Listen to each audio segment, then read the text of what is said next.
Hello, here we are on interview number 5. For this one, we have Clements with us. He's a curator, architect, and the director of the arts organisation Dovetail Giants and their subsequent virtual gallery. Hello, Connor. Thanks for joining us. Hello, thanks for having me. Would you like to introduce yourself and tell us a little bit more about some of the things I've just mentioned? Yeah, well, I've been involved in the local art scene around Borough for a fair few years now, curating sort of DIY shows, well, with you, originally, under the Dovetail Joints name, which we co-ran together. Did that for a couple of years. Then I've left for uni to do architecture. Come back from uni, graduated, got my part 1, and well, now that COVID's come around, that's all kind of come back into play, really, and the curation and the architectural practice have kind of merged into one with this virtual gallery, which is quite exciting. So that's still very much in its early stages. It's only been going for a few months at this point, so excited to see where that leads to. It's still very much in its beginning stages. I think there's a lot left to explore with that. I think, what's interesting about the virtual gallery is the fact that, like you said, it does kind of, it combines the architecture with the arts and with your curatorial practice. Is that something you always wanted to reconcile? Did you always kind of see the architecture as another strand of your curatorial practice? Or is it purely just a matter of them coming together under these circumstances? It is mainly just a matter of the circumstances let it happen. But then once they had combined, once the circumstances allowed for that, it almost seemed like, why was I not aiming for this anyway, kind of thing, really. Yeah, it was mainly after I did this 3-month work placement and I got access to the software and got trained up in architectural visualization that really allowed for that to happen. Really, that was like September to December last year. But before that, I would not have been able to do anything that I've done here now. So, as you say, I mean, you've taken over as sole director of Dovetail Joints since last year.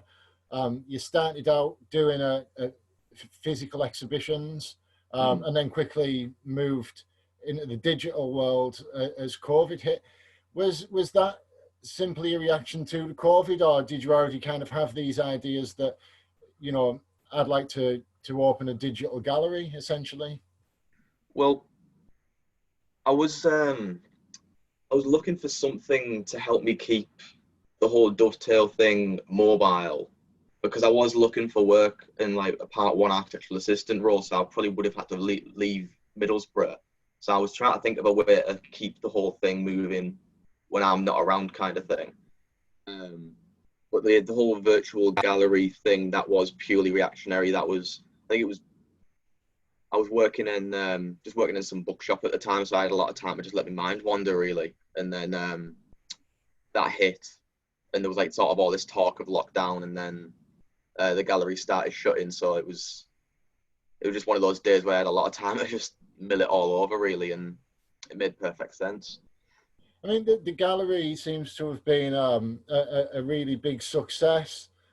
People seem to be really excited about it. You've got a really quick turnaround on shows. And there's also the legacy that comes with the shows, because you don't, am I right in thinking you don't replace a show, you just keep adding on rooms to the gallery? So it is something that kind of will continually expand. Yeah, it's completely like an additive thing where it creates this, I like to think of it like a spatial timeline, where it's just constantly one room added onto the next room as like one really long corridor. So that is the merging of the program of gallery and archive, really. Talk a little bit about the response that the galleries had from I guess, from viewers, but also from the artists who were showing there. How were people feeding back to you on this? A lot of people seem like quite pleasantly surprised, I think, really. I think it was a bit of a tougher sell at first, but then once people have sort of seen the freedom that gives artists like in terms of the scale that they can show the work on and how much they can sort of have an input in how it's shown. It is almost that it's that whole wish fulfillment thing of like you can do whatever you want like in the virtual space. It's like you can't physically be there, but it's the next best thing really. Which I think it's nice because while I mean galleries are starting to open back up again now, but while they were shut, it was able to like not only provide a replacement for that, but in some senses do it better in the creative freedoms you've got. I spoke with Gordon Dalton, who had a show in a similar kind of digital virtual gallery called LF Contemporary, and he talked a little bit about how having that show gave him something then to go and give to other galleries that went beyond kind of a square photograph on Instagram or Yeah. a portfolio. It gave people a chance to kind of walk in and experience your work in the way they might if they gave you a live show. Have you found that it's impacting your own practice in that way? Are you using this Yeah. software to kind of experiment with ideas that we aren't seeing? Yeah, definitely. I think, like I said before, there's just that much still unexplored with the medium. I have sort of started, as well as putting on these exhibitions, sort of trying to do a bit of my own research and doing a bit of writing and experiment on like how work kind of is created honestly within this medium and not just as a replacement for something else. Like, how do you legitimize the medium of the virtual gallery itself, which has led to some really interesting results. I'm so I'll be make. I think it's probably going to culminate in like an essay and like a little solo show of my own findings from that essay, which I think is going to be good. So, um, where do you see how do you see this evolving in a post-lockdown world that we're close to entering? As somebody who's really thrived in lockdown and being the essentially the only gallery people can get out to visit is Dovetail Joint's virtual gallery over the last few months. How do you see you kind of readapting to normality? I mean, the virtual gallery itself as an entity, I think, is just going to keep continuing as it is. But in terms of actual like moving into the physical gallery space, I think anything that I do in the physical gallery space now is going to be in reference to the virtual space or expanding upon the virtual space and playing around with this back and forth between the two. And how that would manifest in real work and how the real work would contrast with the virtual work and things like VR headsets and stuff like that. I think it'd be really good to explore a bit. But then again, in post lockdown, when COVID's still about, people don't want to be sharing VR headsets and breathing, and that's not the best idea really. See where that goes. Well, I'm really interested to see where you take it. So just kind of coming back onto lockdown again, and I know we've kind of already spoke over a lot of these points that we kind of see what you've built during lockdown. But could you just kind of surmise the effects or influence the lockdowns had on you as a creative?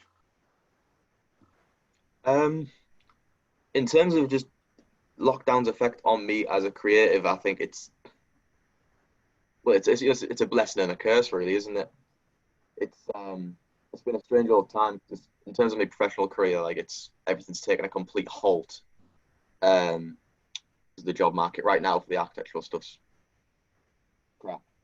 But in terms of just having that time now to just sit down and just work on all these projects that you always have it in your head, like, oh, I could be this productive, I could do this, if only I had the time. And it's like you finally got the time to put it all into practice. And it's helped with the whole virtual gallery thing. Like that was born out of necessity from lockdown. So that's kind of helped me define like a niche for Dovetail joints to fit into, rather than just being another arts events thing, another gallery space. It's like it's got its own little what's the word, like USP. Like if I was going Dragon's Den with Dovetail joints, that it's USP. That's the thing. It's got, you know, its little niche. Yeah, I mean, I think you've been really successful in doing that. You know, I think, you know, you've became, at least within my bubble, the kind of first word in virtual galleries over these last couple of months. So just before we round things off, what should we be looking out for the rest of the year and for next year? What have you got in the pipeline? Is there any collaborations that you're excited about? What Yeah, should there's a couple more shows coming up. Well, one of them is actually I'm announcing today, so that'll be going on social media. That'll be with the lecturer from Teesside, Jared Papas Kelly. Oh yeah. He's got well, by the time this interview goes out, it'll be announced and most likely released. But he's got a solo show on with a selection of large scale, illuminated, almost like Solowit style wall drawings that have sort of been born out of these sketches. And that was like another thing of like, you know, being in the virtual space, you can just do it on this massive scale in these giant rooms. And it's really like, you know, grandiose from what is a really small sketch. I'm practically finished building that one now. So I was really happy with how this is, how that one's looking. Well, I know that was my experience of showing there was I was able to kind of take what were kind of small pieces in my studio and blow them up and fill a whole wall and see my work in a way that it hadn't been seen before, which, you know, was invaluable to me. And yeah, I'm really excited about the Jared Papas Kelly show. I think he's a fascinating artist. I think you're a fascinating curator, and I'm really excited to see where you take Dovetail Joints over the coming months and years. Thank you again for stopping in to have a chat with us. Thank you for having me. It's been fun. Thank you.